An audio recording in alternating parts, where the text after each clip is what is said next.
Dios los bendiga, mi gente querida. Eh, ¿Cómo están todos los que me ven? Los saluda su amigo Brian Steven Conde de acá desde el municipio de Algeciras, Huila. Quiero tener un estudio. Aquí tengo la historia del el rapto antes de la gran tribulación. Un engaño católico romano.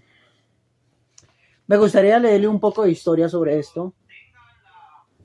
Es que hay bastantes iglesias, yo tengo familia de bastantes iglesias que creen en esta doctrina que es preterista, futurista también, dispensacionalista, que es nacida en el año 1510, empezada desde el año 1540 por el católico jesuita Francisco de Rivera y por Emanuel Lacunza.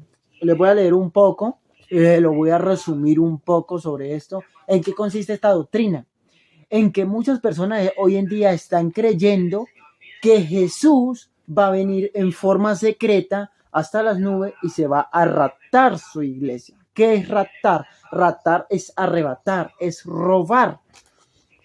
Entonces, esta doctrina consiste en dos puntos. ¿En qué consiste? Que la persona cuando se va en el rapto secreto le van a quedar la ropa aquí en la iglesia. Un ejemplo, yo estoy acá sentado y llegó el rapto y me llevó, solamente quedó mi ropa. Estoy dando un ejemplo. Esa doctrina fue creada en el año 1540. Dice acá, el rapto antes de la gran tribulación, un engaño católico romano. Aquí ustedes lo pueden ver, un engaño católico romano. El rapto antes de la tribulación. Dice, doctrina concebida por dos teólogos católicos romanos. ¿Por quiénes? Mire, sus nombres, Francisco Rivera y Emanuel Lacunza. Creída y propagada por Edward Irving, John Nelson Darby, Scofield, el que creó las Biblias, D.L. Moody, las asambleas de Dios y los pentecostales en general. Las iglesias pentecostales, las asambleas de Dios, los trinitarios, todas las iglesias que creen en esta doctrina están creyendo de que Jesús va a venir en un rato secreto. Mire lo que dice acá, man. Esto no fue hasta temprano o a mediados de los 1800. Ya aquí está contando la historia de cómo fue introducida esta doctrina en la iglesia evangélica. Que hubiese un grupo significante de creyentes alrededor del mundo esperando el rapto de la iglesia. Se estaban esperando el rapto de la iglesia previo a un periodo de 7 años de tribulación. Ellos dicen que va a venir el rapto secreto y que va a haber una gran tribulación 7 años después. Puede que resulte chocante para algunos que lean estas líneas, o sea, puede que a algunas personas no les vaya a gustar porque estamos leyendo la historia de este engaño católico. Más sin embargo, dice, es cierto que el rapto no lo enseñó la iglesia primitiva, no lo enseñó la iglesia de los primeros siglos, no lo enseñó los reformadores. Casi nadie lo enseñó hasta el año 1830, con la excepción de un par de teólogos católicos romanos. O sea, la historia está diciendo de que en la iglesia primitiva, de que en los primeros siglos no enseñaban esta doctrina, ni aun los reformadores. Y eso que los reformadores estuvieron levantando desde el año 1000, como fue Juan Hus, Calvino, Lutero. Ellos no enseñaban esta doctrina, sino que dice acá hasta el año 1830, con la excepción de un par de teólogos, porque ellos fueron los que crearon esta doctrina y la dejaron escrita en libros. Entonces, vamos a seguir leyendo más bien. Para el tiempo de la Reforma, aquí está yendo ya a 1540, cuando se estaba metiendo la Reforma por Martín Lutero. Los primeros protestantes creían comúnmente, con convicción, que el Papa fuera la suprema incorporación individual y la personificación del espíritu del anticristo. ¿Sí ve? O sea, en el tiempo de Lutero, antes del año 1830, de 1798, 1540, todos esos años que pasaron, los reformadores que creían que el espíritu del anticristo era el papado. El papado era el anticristo. Es el anticristo, no es que era, es el anticristo. De la Iglesia Católica Romana y del sistema.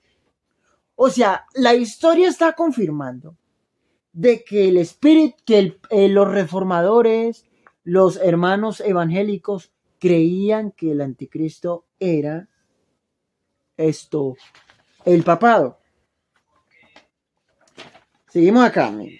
Dice, para el tiempo de la Reforma, los primeros protestantes creían comúnmente, con convicción, que el Papa fuera la suprema incorporación individual y la personificación del espíritu del anticristo, de la Iglesia Católica Romana y del sistema prostituto del Apocalipsis 17, donde Apocalipsis describe quién es la falsa ramera, quién es la iglesia ramera. Este entendimiento fue lo que condujo a millones de creyentes a salir del sistema religioso católico romano. Cuando los reformadores decían quién era el anticristo, mostraban con evidencia quiénes eran, las características de la iglesia católica, concordaban con lo que decía Daniel 7, Daniel 8, Daniel 9, Daniel 10, Daniel 11, Daniel 12, Apocalipsis, todo lo que es la profecía, lo que dice Primera de Tesalonicenses, cuando vendrá el hombre de pecado. Estaban ellos diciendo, él es el anticristo, el Papa es el anticristo. Mostraban con evidencia, mostraban con la Biblia. Ellos creían, dice acá, este entendimiento fue lo que condujo a millones de creyentes a salir del sistema religioso católico romano. Por eso era que se salían, porque sabían de que el Papa era el anticristo. ¿Cuántos hoy en día están protestando que el Papa es el anticristo? Dice, a consecuencia, se volvió conveniente que ciertos teólogos católicos, que estamos hablando de Francisco de Rivera y de Manuel Lacunza, dice, se volvió conveniente de ciertos teólogos católicos romanos desviaran la atención de la gente del papado. Eso fue lo que ellos hicieron. Ya no quieren que nosotros tengamos la mira en el papado. Quieren que tengamos la mira ¿a dónde? En Jerusalén. Ellos no quieren que la Iglesia Católica no quiere que nos demos de cuenta, no quieren que nos demos de cuenta en realidad quién es ella. Miren lo que dice acá.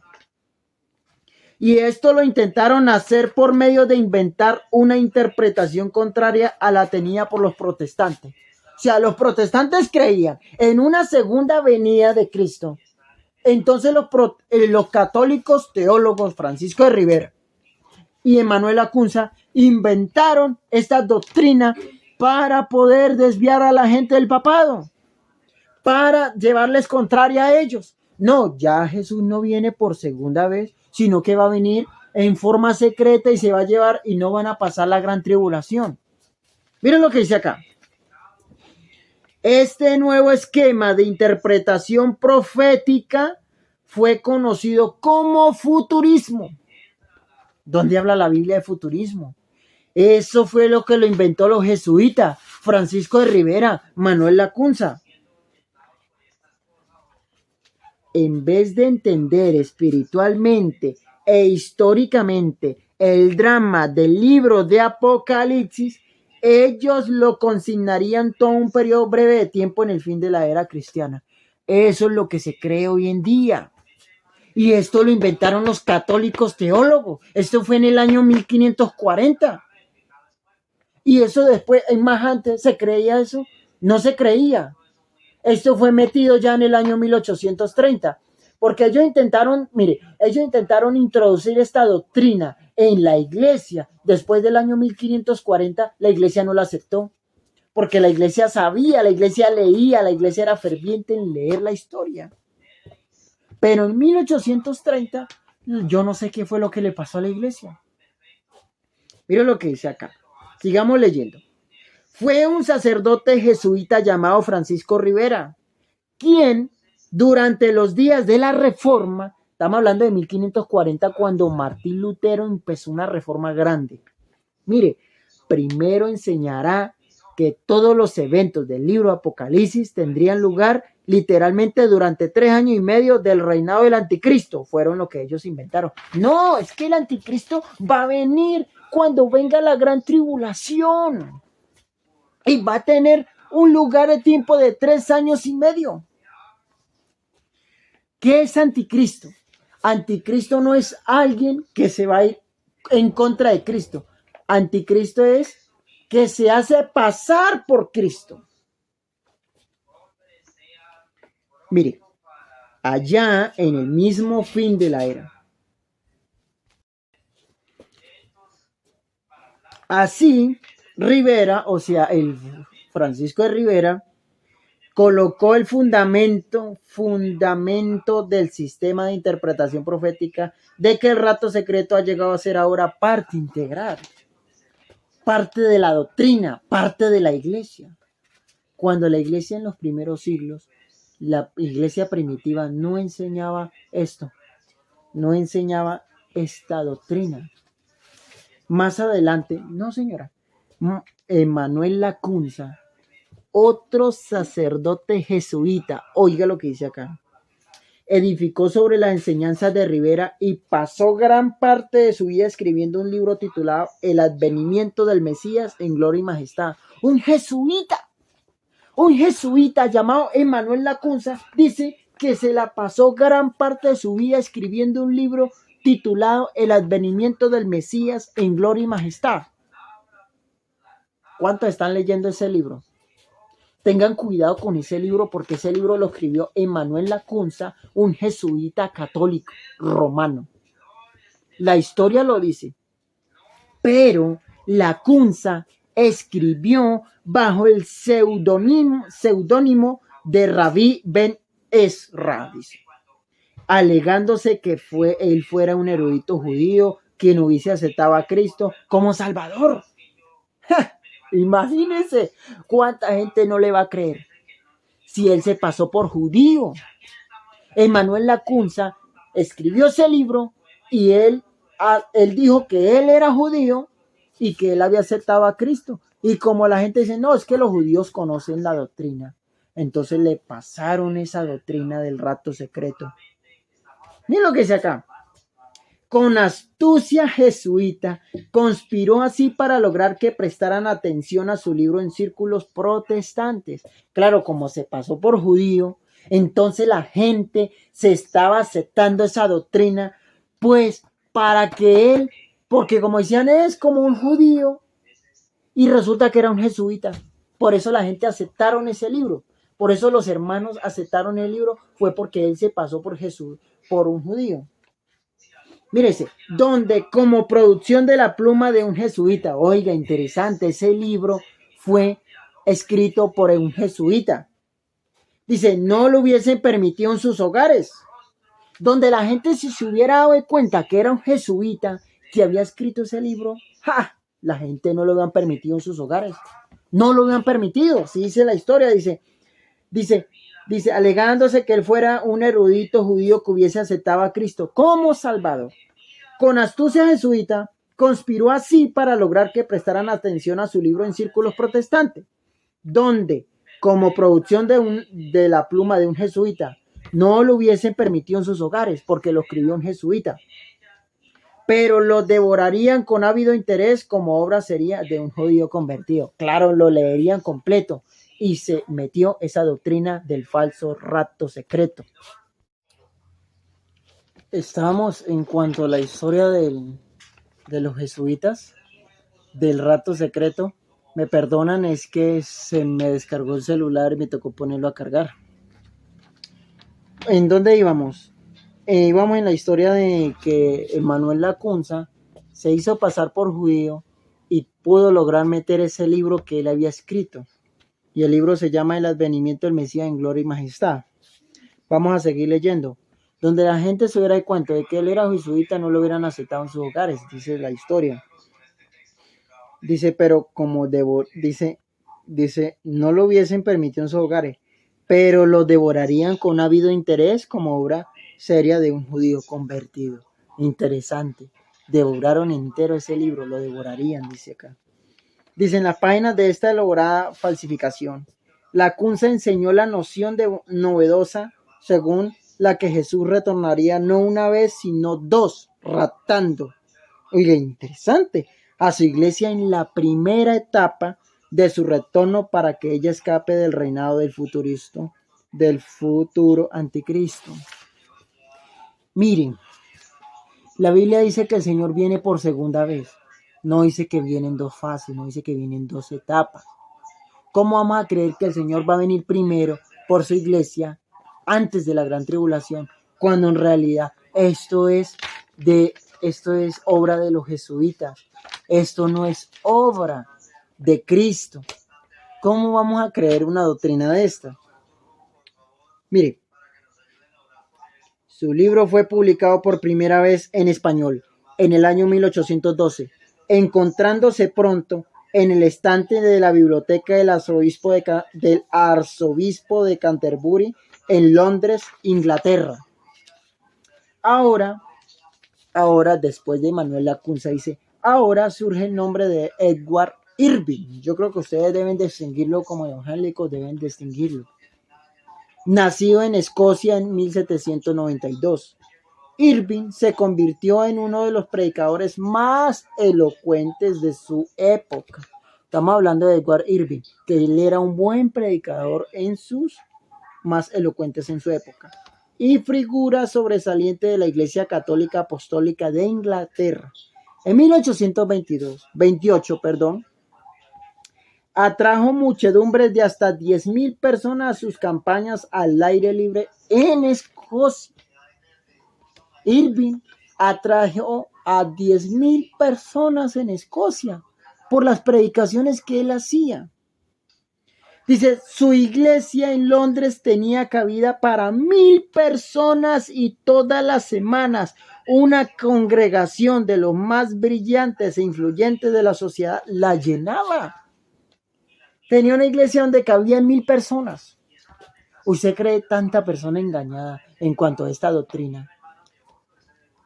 Mire lo que dice acá. Entre ellos, había algunos que anunciaron por declaración profética que el Señor vendría pronto. O sea, en ese tiempo, algunos que en la profecía decían el Señor viene pronto.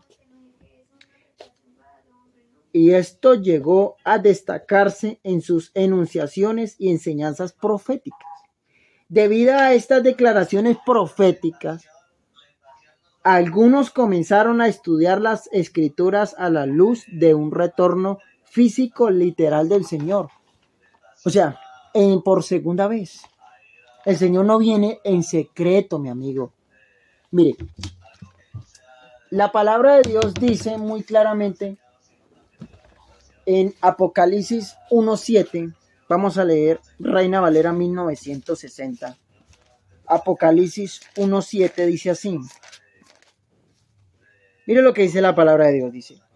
He aquí que viene con las nubes. No viene con los santos que arrebató, con las nubes. Y todos le verá, y los que los traspasaron, y todos los linajes de la tierra harán lamentación por él. Sí, amén.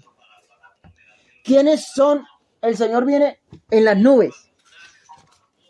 Ojo que la Biblia dice que las nubes van a ser como torbellinos.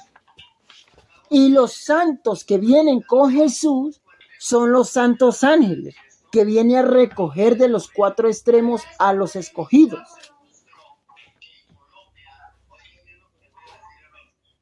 Dice acá, mire. Hasta aquel momento, vamos en literal, sí. Hasta aquel momento, el retorno del Señor se entendía como el retorno del Señor a su pueblo. Y en sus santos, no existiendo la idea de su retorno en cuerpo de carne y sangre. O sea, la gente estaba predicando de que el Señor vendría secretamente, pero que no venía literalmente. Como hoy en día nosotros los adventistas enseñamos de que el Señor viene literalmente por segunda vez. Mire lo que dice acá la palabra de Dios. la palabra no, la historia. Irving descubrió el libro de la Kunza. Edward Irving, el PUM, descubrió el libro de Manuel Lacunza. ¿Cuál libro era? El advenimiento. Vamos a buscarlo aquí atrás. El advenimiento del Mesías en gloria y majestad, el libro de Manuel Lacunza. Irving lo descubrió. ¿Qué pasó? Mire. Y fue conmovido profundamente por él, oiga. Se conmovió por lo que leyó del jesuita. Y la Biblia, ¿cuánto nos conmovemos por creer en la Biblia? Sabiendo que la Biblia dice que viene por segunda vez. No dice que viene por 2 veces. Vino la primera vez, que es cuando los crucificaron y dio la vida por nosotros. Ahorita dice que viene por segunda vez. No viene por tercera vez, viene por segunda vez.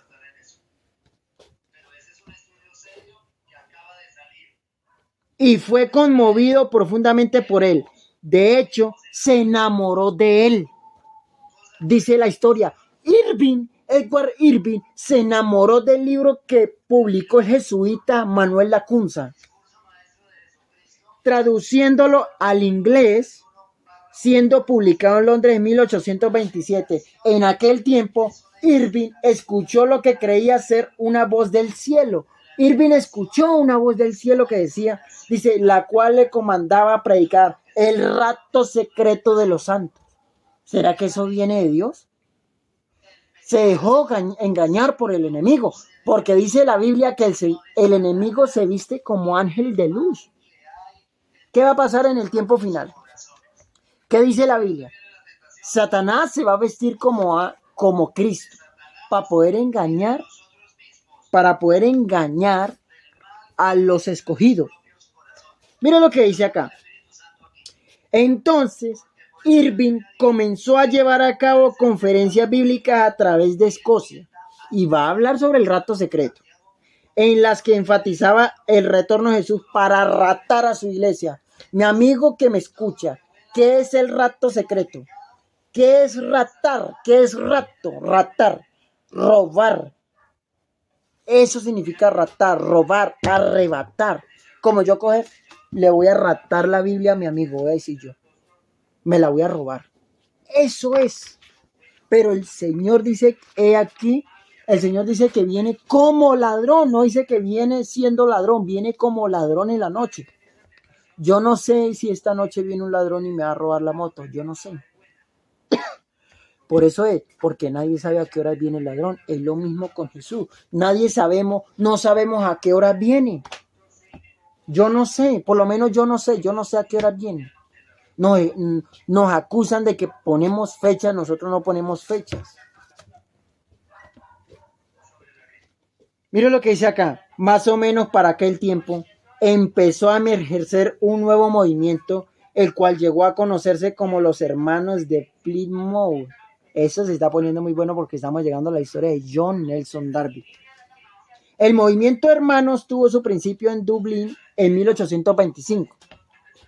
Cuando un grupo de varones serios, insatisfechos con la condición letárgica prevaleciente en la iglesia protestante de Irlanda, se unieron para orar y tener comunión, o sea, la iglesia. Pronto, otros se unieron a la hermandad, levantándose grupos asociados en varios lugares. Pese a que el movimiento tuviera su inicio en Dublín, fue en Plymouth, Inglaterra, donde se centró su vasta misión de literatura, así adquiriéndose el nombre de Hermanos Plymouth. Aunque desde el principio hubiese interés en temas proféticos, el interés céntrico fue por el cuerpo de Cristo como organismo y la unidad espiritual en Cristo de todos los creyentes, en oposición a la frialdad del formalismo de los sistemas organizados de religión y de la jerarquía eclesiástica. Desde 1830 en adelante, un varón de nombre John Nelson Darby fue el espíritu dinámico entre los hermanos de Plymouth. El hermano John Nelson Darby, estamos hablando de John Nelson Darby, el preterista, él es preterista, dispensacionalista. Darby provino de una familia próspera irlandesa. Fue educado como abogado. Ganó honores altos en la Universidad de Dublín para luego tomar otro derrotero como ministro para desilusión de su padre. Así que Irving y Darby, Edward Irving, el que leyó el libro del jesuita Manuel Lacunza, del libro del advenimiento del Mesías en gloria y majestad, que escribió, que gran parte de su vida escribió ese libro, dice la historia. Así que Irving y Darby eran contemporáneos, aunque asociados cada uno con distintos movimientos espirituales, o sea, eran de distintas iglesias.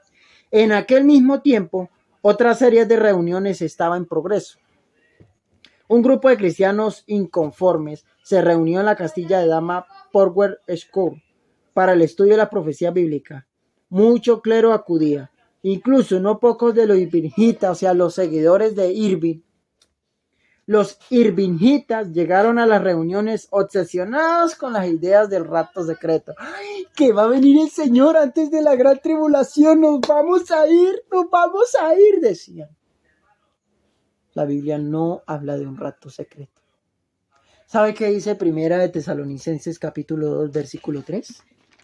Mire lo que dice Primera de Tesalonicenses. Muy interesante lo que dice la palabra de Dios. Con este versículo lo convence cualquiera. Segunda de Tesalonicenses, capítulo 2, versículo 3. Nadie os engañe en ninguna manera, dice acá. Porque no vendrá sin que antes venga la apostasía y se manifieste el hombre de pecado, el hijo de perdición. El Señor no va a venir sin que primero se manifieste ¿qué? La apostasía y el hombre del pecado, el hijo de perdición. Mire lo que dice acá el versículo 4. El cual se opone y se levanta contra todo lo que se llama Dios o es objeto de culto, tanto que se sienta en el templo de Dios, haciéndose pasar por Dios. Miren lo que decía Pablo. ¿O no os acordáis que cuando yo estaba todavía con vosotros decía esto? Cuando Pablo estaba en la iglesia tesalónica, él les hablaba de esto. Él les hablaba sobre la venida del hombre de pecado. Por eso les dice acá una pregunta. ¿No os acordáis que cuando yo estaba todavía con vosotros, o sea, en la iglesia de Tesalónica, os decía esto? Yo les hablaba, le decía Pablo, yo les decía a ustedes sobre el hombre de pecado, que iba a venir primero, antes que el Señor viniera. El Señor no va a venir sin que antes venga la apostasía y se manifieste el hombre de pecado, dice la Biblia. Y ahora vosotros sabéis lo que lo detiene. Dice la historia que cuando Pablo les dijo a ellos qué era lo que lo detenía, no era el Espíritu Santo. ¿Sabe qué era? El Imperio Romano. El Imperio Romano, cuando el Imperio Romano cayó en el año 476, antes de que cayera el Imperio Romano, los cristianos oraban para que el Imperio Romano no cayera porque sabían que el cuerno pequeño, el hombre de pecado, iba a venir después que cayera el Imperio Romano. Eso dice la historia. Y ahorita dice, ahora vosotros sabéis lo que lo detiene, a fin de que a su debido tiempo, o sea, a lo que caiga el Imperio Romano, dice, se manifieste. ¡Pum! Llega el hombre de pecado, el hijo de perdición, el hijo de Satanás. Mire lo que dice acá. Los irvingitas llegaron a la reunión obsesionados con las ideas del rapto secreto y del futuro anticristo. O sea, que va a venir. El anticristo no ha venido, todavía no ha venido, eso es para el futuro. Embebidas de la enseñanza jesuita del rapto secreto. Uy, terrible, la historia es... Y la interpretación futurista de profecía. Ay, Dios mío, cuánto deseo que mis hermanos leyeran esto. Yo estoy obsequiándolo, los que lo quieren, yo lo obsequio. Dígame, escríbame, Brian, envíeme ese PDF. Yo se los envío por WhatsApp. Mi número celular está en Facebook. Descárguenlo. Y yo le puedo enviar esto. El que quiera esta historia, yo la puedo regalar. Yo se la obsequio. Miren lo que dice acá. Como también del famoso libro de Rabbi Ben Ezra, cuando Manuel Lacunza se pasó por judío. Es decir, del sacerdote jesuita de Manuel Lacunza. Darby mismo fue un escritor prolífico y desde aquel tiempo fluía de su pluma un caudal constante de propaganda. Sus escritos sobre temas bíblicos llenan 30 tomos, cada uno 600 páginas. Darby desarrolló y organizó el futurismo, creando un sistema de enseñanza profética llamado dispensacionalismo. Como yo les dije, John Nelson Darby es dispensacionalista y los que creen en esta doctrina son dispensacionalistas porque siguen a John Nelson Darby. Mire, muy interesante lo que dice acá. Los biógrafos de Darby se refieren a él como el padre del dispensacionalismo. Usted busca el padre del dispensacionalismo y le va a salir que es John Nelson Darby. La joya coronaria del reino del dispensacionalismo es, desde luego, el susodicho rapto secreto. ¿Cuántos creen en esta doctrina? Los que creen, mire, mi amigo, yo lo digo de todo corazón. Yo a usted lo quiero, yo a usted lo amo como hermano adventista. Pero mire, mi hermano evangélico, esto es verdad. Esto es historia. Si usted quiere tener esto, yo se lo envío y usted lo puede leer a toda la congregación para que se dé cuenta la mentira que metieron los jesuitas católicos. La enseñanza del rapto secreto fue introducido en Estados Unidos de América y Canadá durante los años 1860 y 1870. Aunque hay cierta evidencia de que se enseñara tan temprano como los 1840, ¿sí ve? Desde mucho antes se enseñaba ya esta doctrina, desde el año 1830, incluso más antes, porque los jesuitas crearon esta doctrina. Darby mismo hizo 6 viajes a Estados Unidos de América. Se estaba regando la nueva enseñanza. Dice la historia, la nueva enseñanza. O sea, metieron esta doctrina a tu iglesia y tú vas a creer que esto es bíblico. ¿Dónde dice la Biblia que esto es bíblico? ¿Dónde dice la Biblia que nos vamos a ir antes de la gran tribulación? Sabiendo que esto fue creado por John Nelson, fue creado por Francisco de Rivera y Emmanuel Lacunza, que se pasó por judío y le hicieron creer esta falsa doctrina. Un predicador congregacionalista llamado Ciro Scofield cayó bajo la influencia de Darby, el dispensacionalista, y los hermanos de Plymouth. La Biblia de referencia Scofield fue destinada a impactar tremendamente la creencia de muchos. Al imprimirse 3 millones de ejemplares, o sea, 3 millones de Biblias, durante los primeros 50 años, cuando Scofield aceptó esa doctrina del rapto secreto, él comenzó a crear una Biblia y comenzó a meter esa falsa enseñanza. 3 millones de ejemplares, o sea, 3 millones de Biblia, Scofield metió y la gente se engañó. Claro, la gente decía, no, pero como una Biblia arriba está la palabra de Dios y abajo está la enseñanza, la interpretación de la Biblia. Scofield era una persona, mire lo que dice acá, mediante esta Biblia, o sea, lo que vendía él, mediante esta Biblia, Scofield introdujo la enseñanza del rapto secreto en el mismo corazón del evangelismo. Algunas almas ignorantes recibieron con la misma palabra de Dios las notas incluidas en esta Biblia. O sea, la palabra de Dios estaba acá arriba escrita y las notas de Scofield estaban acá debajo. Terrible, terrible eso, mi hermano. No, dice, no dudo ni por un instante de que muchos de los que lean estas líneas, o sea, la Biblia, hayan sido influenciados en algún momento de su vida espiritual por las notas al pie de la página encontradas en la Biblia Scofield. Esa Biblia Scofield, tenga cuidado, mi hermano evangélico, porque te van a engañar con esa Biblia. Y bueno, ya cuánto a muchos no engañaron. Por esas iglesias están llenas.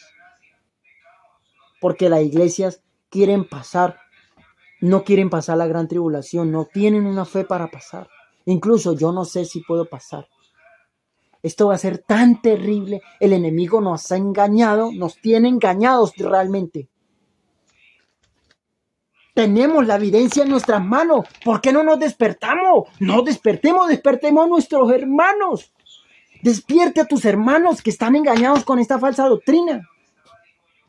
Mire, dice información adicional aportada por Jen L. Bray en su publicación Perspectiva Bíblica, 1 de marzo del 2009, alrededor de 1772, en Estados Unidos de América. Morgan Edward, ministro bautista, escribió un ensayo en torno a la teoría del rapto titulado 2 ejercicios académicos sobre temas relacionados con los siguientes titulados Milenio y últimas novedades. Terrible, se inventaron esas mismas doctrinas, lo del milenio y lo de las últimas novedades. Queda un último eslabón en la cadena del desarrollo y el esparcimiento de la teoría del rapto. De nuevo, llamaría su atención a la fuente, al origen de la doctrina del rapto y a la secuencia de contactos por medio de la que ha sido traída al presente. Comenzó como una invención católica romana, o sea, la iglesia se inventó esa doctrina del rapto secreto, del futuro anticristo. Mire lo que dice acá. Dice, los escritos del sacerdote jesuita Rivera, o sea, Francisco de Rivera, influyeron en el sacerdote jesuita Lacunza. Lacunza influyó a Irving influyó a Darby influyó a Scofield y Scofield influyó a Moody y Moody influyó al movimiento pentecostal. Pregunta usted que cómo. Pues las asambleas de Dios es hoy por muchos de la más grandes denominación pentecostal en el mundo. La iglesia pentecostal influyó a las otras evangélicas, las asambleas de Dios. Todas esas se nacieron con doctrinas todas raras. ¿Cómo así? ¿Y la palabra de Dios qué? Isaías 8:20, a la ley y al testimonio. Si no dijeren conforme a esto, o sea, conforme a qué, a la ley y a la palabra de Dios, es porque no les ha amanecido, dice la Biblia. A la ley y al testimonio. Si no dijeren conforme a esto, es porque no les ha amanecido. Mira lo que dice acá. Dice, al comenzarse el movimiento pentecostal a principios del siglo XX y celebrarse el primer concilio general de la Asamblea de Dios en 1914 en Hot Springs, Arkansas, se trataba de un movimiento pequeño, el cual no contaba con su propia casa editorial. Necesitaba material para sus escuelas dominicales y de sus estudios para sus iglesias. Bueno, voy a terminar la historia aquí. ¿Dónde supone usted que lo tuvieran? Lo compraron a Moody Press y luego cosieron sus propias cubiertas a las publicaciones de Moody. ¿Qué piensa usted? Dice acá, que la gente de las asambleas de Dios llegara a creer. ¿Creyeron lo que el Instituto Bíblico Moody enseñó? O sea, sobre el rapto secreto y el futuro anticristo. Esto tuvo un impacto sobre la teología pentecostal, pues durante los primeros años prácticamente no había premillenista en el movimiento pentecostal. O sea, más antes no había esas doctrinas, no se enseñaba eso. Ya después se comenzaron a enseñar eso. Terrible. En aquellos días, la mayoría de sus ministros provenían de la presbiteriana, o sea, salieron de la presbiteriana, de la metodista y de otras denominaciones históricas. Varones quienes, siendo bautizados en el Espíritu Santo, salieron de sus denominaciones uniéndose a la Asamblea de Dios o a otras de las emergencias denominacionales pentecostales. Así, de esa manera, el movimiento pentecostal fue influenciado y saturado de la doctrina del rapto secreto por eslabones que conectaban directamente a la iglesia romana. Y aquí se acabó la historia. Eso que acá sigue más. Acá sigue más. Aquí sigue más. Interesante. Gravísimo lo que dice acá. Aquí está la historia realmente de jesuita católico Emmanuel Lacunza. Los que quieran esta historia, yo se las puedo compartir. Yo la tengo en PDF en WhatsApp. Y los que la quieren, yo se las puedo compartir. Les voy a regalar una cita bíblica, lo que dice Mateo 24. Vámonos a Mateo 24, lo que dice acá la palabra de Dios. Mira lo que dice Mateo 24:29, me parece. Dice acá. Vamos a leerlo acá, dice. Así que si os dijeren, 26, capítulo 24, versículo 26. Así que si os dijeren, mirad, está en el desierto, si está hablando de Cristo, cuando Satanás se va a disfrazar como Cristo. No salgáis, no salgáis, o mirad, está en los aposentos. No lo creáis. ¿Por qué? Porque el Señor va a venir por segunda vez en las nubes. Ya os lo he dicho antes. Porque como el relámpago, o sea, es audible, no es secreto. Porque como el relámpago que sale del oriente y se muestra hasta el occidente, o sea, va a ser visible la venida de Cristo. Va a ser audible y va a ser visible. Porque como el relámpago que sale del oriente y se muestra hasta el occidente, así será también la venida del Hijo del Hombre, audible y visible. Porque donde quiera que estuviera en el cuerpo muerto, allí se juntarán las águilas. E inmediatamente, oiga, no está hablando después que pase después que de la gran tribulación o antes de la gran tribulación, e inmediatamente después de la tribulación de aquellos días, o sea, ya está hablando de la gran tribulación. El sol se oscurecerá y la luna no hará su resplandor y las estrellas caerán del cielo y las potencias de los cielos serán conmovidas. Entonces aparecerá la señal del Hijo del Hombre en el cielo. Aparecerá. Y entonces lamentarán todas las tribus de la tierra y verán al Hijo del Hombre viniendo sobre las nubes del cielo con poder y gran gloria. Y lo verán. Verán al Hijo del Hombre venir con poder y gran gloria. ¿Quién te enseñó a ti de que el Señor no va a venir por segunda vez, que va a venir por primera etapa, se va a llevar primero a su iglesia para que no sufra la gran tribulación? Cuando en realidad en Juan 10, mire lo que dice Juan 16. Vamos a leer Juan 16. Interesante lo que dice acá, es muy claritico. Mi Juan 16, vamos a leer aquí Juan 16. Mire lo que dice acá. Estas cosas os ha hablado Juan 16:1. Para que no tengáis tropiezo, os expulsarán de la sinagoga, o sea, de las iglesias. Y aún viene la hora cuando cualquiera que os mate pensará que rinde servicio a Dios. ¿Cómo se le ocurre diciendo, nos van a matar, nos van a perseguir? ¿Quién dijo que no íbamos a pasar una gran tribulación? En el capítulo 15, en el versículo 18 dice, si el mundo os aborrece, sabed que a mí me ha aborrecido antes que a vosotros.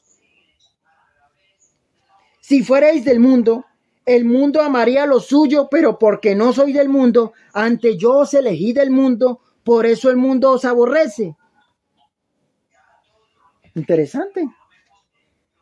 Igualmente la palabra de Dios nos enseña de que nosotros tenemos que seguir al Señor, de que tenemos que enseñarnos que nos van a perseguir. Igualmente, mire lo que dice el Señor en Mateo 10:16.